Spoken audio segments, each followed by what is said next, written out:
ನಮಸ್ಕಾರ ವೀಕ್ಷಕರೇ, ಪಾಲಕರೇ, ಬಂಧು ಮಿತ್ರರೇ, ಎಲ್ಲರಿಗೂ ರಕ್ಷಾಬಂಧನದ ಶುಭಾಶಯಗಳು. ಅದರ ಜೊತೆಗೆ KE ಮತ್ತು ನೀಟ್ದು ಒಂದು ಸ್ವಲ್ಪ ಅಪ್ಡೇಟ್ ಕೊಡ್ತಾ ಇದ್ದೀನಿ ವಿದ್ಯಾರ್ಥಿಗಳೇ.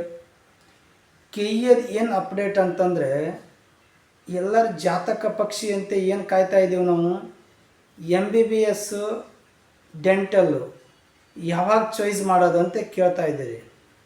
ಬಟ್ ಎಲ್ಲ ಏನಾಗ್ತಾಯಿದೆ ಅಂತಂದರೆ, ಈ ವರ್ಷ ಎಲ್ಲ ರಿವರ್ಸ್ ಆಗ್ತಾಯಿದೆ, ಉಲ್ಟಾ ಪಲ್ಟಾ ಆಗ್ತಾಯಿದೆ. ಏನಂತಂದರೆ MCCದವರು ಶೆಡ್ಯೂಲ್ ಕರೆಕ್ಟಾಗಿ ಕೊಡ್ತಾಯಿದ್ರು ಹೋದ ವರ್ಷ, ಹಚ್ಚಿ ವರ್ಷ ಅದಕ್ಕಿಂತ ಮೊದಲು. ಬಟ್ MCC ಕ್ಲಿಯರಾಗಿ ಕೊಡ್ತಾಯಿದೆ ಹೋದ ವರ್ಷ, ಹಚ್ಚಿ ವರ್ಷ. ಬಟ್ ಈ ವರ್ಷ MCCದವರು ಡೇಟ್ ಎಕ್ಸ್ಟೆಂಡ್ ಮಾಡ್ತಾ ಮುಂದೆ ಹೋಗ್ತಾ ಇದ್ದಾರೆ ವಿದ್ಯಾರ್ಥಿಗಳೇ. MCC ಡೇಟ್ ಯಾವ ರೀತಿ ಮುಂದೆ ಹೋಗುತ್ತೋ ಅದೇ ರೀತಿ ಕರ್ನಾಟಕದೊಳಗೆ KE ಕೂಡ ಮುಂದೆ ಹೋಗಬೇಕು.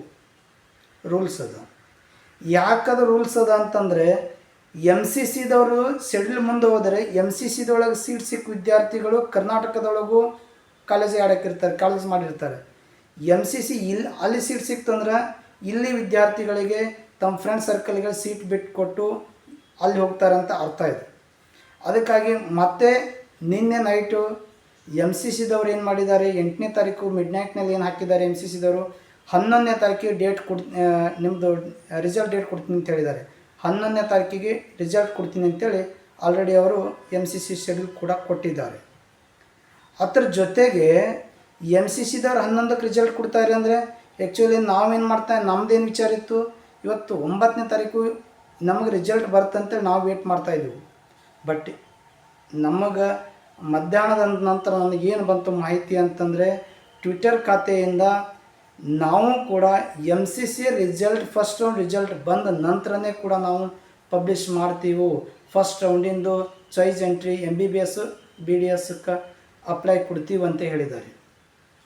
ಎಲ್ಲ ಕೋರ್ಸಿನ ವಿದ್ಯಾರ್ಥಿಗಳಿಗೆ ನಾನು ಕಿವಿ ಮಾತೇನು ಹೇಳೋದು, ನೀವು ಯಾವ ಕೋರ್ಸಿಗೆ ಕಾಲೇಜ್ ಸಿಕ್ಕಿದೆ ಆ ಕೋರ್ಸಿಂದು ಅಪ್ಲೈ ಏನದ ಚಾಯ್ಸ್ ಎಂಟ್ರಿ ಮಾಡೋದು ದಯವಿಟ್ಟು ಆ ಡೇಟಿನ ಒಳಗಡೆ ಮಾಡ್ಕೊಳ್ರಿ.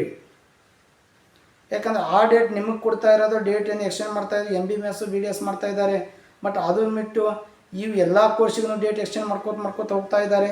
ಬಟ್ ಯಾವುದೇ ಆಗಲಿ ಬೇರೆ ಕೋರ್ಸ್ದವರು MBBS BDS ವಿದ್ಯಾರ್ಥಿಗಳು ಬಿಟ್ಟು ಉಳಿದ ಕೋರ್ಸ್ಗಳ ವಿದ್ಯಾರ್ಥಿಗಳಿಂದಲ್ಲ, ನಿಮ್ಮ ಆಯ್ಕೆಗಳು ಚಾಯ್ಸ್ಗಳು ಏನು ಕೊಟ್ಟಿದ್ದಾರಲ್ಲ ಆ ಡೇಟ್ನ ಒಳಗೆ ಇವತ್ತು ನಾಳೆ ನಾಡಿದ್ದು ನೀವು ಚಾಯ್ಸ್ ಎಂಟ್ರಿ ಮಾಡಿಕೊಂಡು ನಿಮ್ಮ ಕಾಲೇಜಕ್ಕೆ ಹೋಗಿ ಅಡ್ಮಿಷನ್ ಮಾಡ್ಕೊಳ್ಳಿ, ವಿಚಾರ ಮಾಡಿಕೊಳ್ರಿ. ಬಟ್ BDS ಮತ್ತು MBBS ವಿದ್ಯಾರ್ಥಿಗಳು ತಾಳ್ಮೆಯಿಂದಿರ್ರಿ, ಯಾವುದೇ ಕಾರಣಕ್ಕೂ ತಾಳ್ಮೆ ಕಳ್ಕೋಬೇಡಿ. ಯಾಕಂದರೆ ಪ್ರತಿ ವರ್ಷ KEದವ್ರು ನಮಗೆ ಸ್ಪೇಸನ್ ಚೆಕ್ ಮಾಡ್ತಾಯಿದ್ರು, ಬಟ್ ಈ ವರ್ಷ MCC ಮಾಡ್ತಾಯಿದ್ದಾರೆ.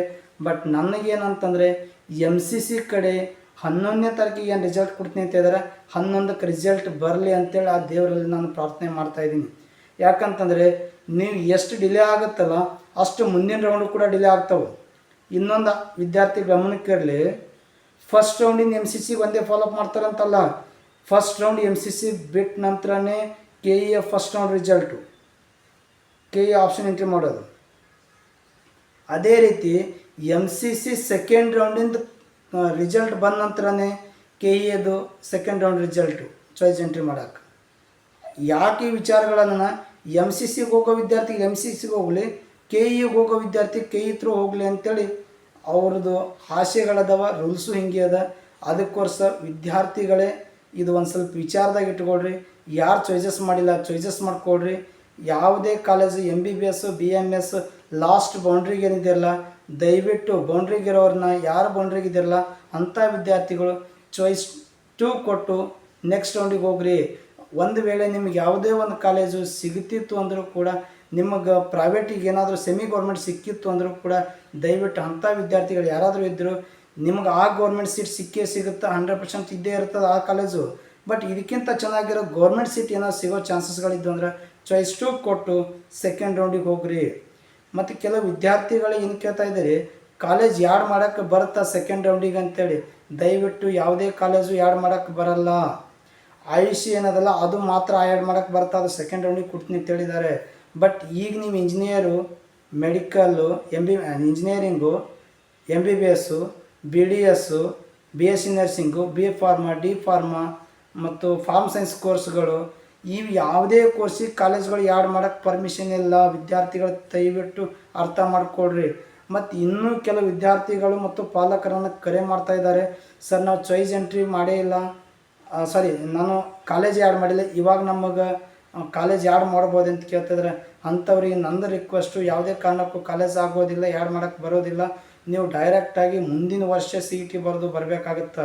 ಅದಕ್ಕೋಸ್ಕರ ಎಲ್ಲರಿಗೆ ನನ್ನ ರಿಕ್ವೆಸ್ಟು, ಇದು ಏನೇ ಇದ್ದರೂ ಕೂಡ ಹಳ್ಳಿಯಲ್ಲಿರಲಿ, ನಾವು ದಿಲ್ಲಿಯಲ್ಲಿರಲಿ, ಬೆಂಗಳೂರಲ್ಲಿರಲಿ, ಮೈಸೂರಲ್ಲಿರಲಿ, ತುಮಕೂರಲ್ಲಿರಲಿ, ಪ್ರತಿಯೊಂದು ವಿದ್ಯಾರ್ಥಿಗಳು ಕೂಡ ಇಂಥ ಮಾಹಿತಿಗಳು ಇಂಪಾರ್ಟೆಂಟ್ ವಿದ್ಯಾರ್ಥಿಗಳೇ. ಯಾಕಂದ್ರೆ ನಿಮ್ಮ ಪಾಪ ನಿಮ್ಮ PU ಕಾಲೇಜ್ ಒಳಗೆ ಅವ್ರಿಗೆ ಸಿಲೆಬಸ್ ಮುಗಿಸಿ ನಿಮಗೆ ರಿಸಲ್ಟ್ ಮಾಡಿ ಕೊಡಿಸೋದು ಅವ್ರದ್ದು ಕೆಲಸ ಇರುತ್ತೆ. ಬಟ್ ಕೆಲವು ಕಾಲೇಜ್ ಒಳಗೆ ನಿಮಗೆ ಮಾಹಿತಿ ಕೊಡ್ತಾರೆ, ಕೆಲವು ಕಾಲೇಜ್ ಒಳಗೆ ಕೊಡ್ತಾ ಇಲ್ಲ. ಆದರೂ ಕೂಡ ಕೊಟ್ಟವರಿಗೆ ಥ್ಯಾಂಕ್ಸ್ ಅಂತ ಏನೇ ಕೊಡದೇ ಇದ್ದವರಿಗೆ ಆ ಕಾಲೇಜಿನಲ್ಲಿ ಒಂದು ಸ್ವಲ್ಪ CET ಬಗ್ಗೆ, ನೀಟ್ ಬಗ್ಗೆ, ಒಂದು ಸ್ವಲ್ಪ ಕೌನ್ಸಿಲಿಂಗ್ ಬಗ್ಗೆ ಗೈಡ್ ಕೊಡ್ರಿ ಅಂತ ಹೇಳ್ತಾ ಇದ್ದೀನಿ. ಅದರ ಜೊತೆಗೆ ನಂದು ಒಂದು ರಿಕ್ವೆಸ್ಟು, ನೀವು ಯಾವುದೇ ಕಾರಣಕ್ಕೂ ನಿಮಗೆ ಸಿಗ್ತದ ಕಾಲೇಜ, ನಾನು ಯಾಕೆ ಮತ್ತೊಬ್ರಿಗೆ ಶೇರ್ ಮಾಡಲಿ, ನಾನು ಮತ್ತೊಬ್ರಿಗೆ ಯಾಕೆ ಮಾಹಿತಿ ಹೇಳಿ ಅಂತೇಳಿ ದಯವಿಟ್ಟು ಅನ್ಯತಾ ಭಾವ ವಹಿಸ್ಬೇಡ್ರಿ. ಇದು ಎಲ್ಲರಿಗೂ ವಿಡಿಯೋ ಶೇರ್ ಮಾಡಿಕೊಡ್ರಿ.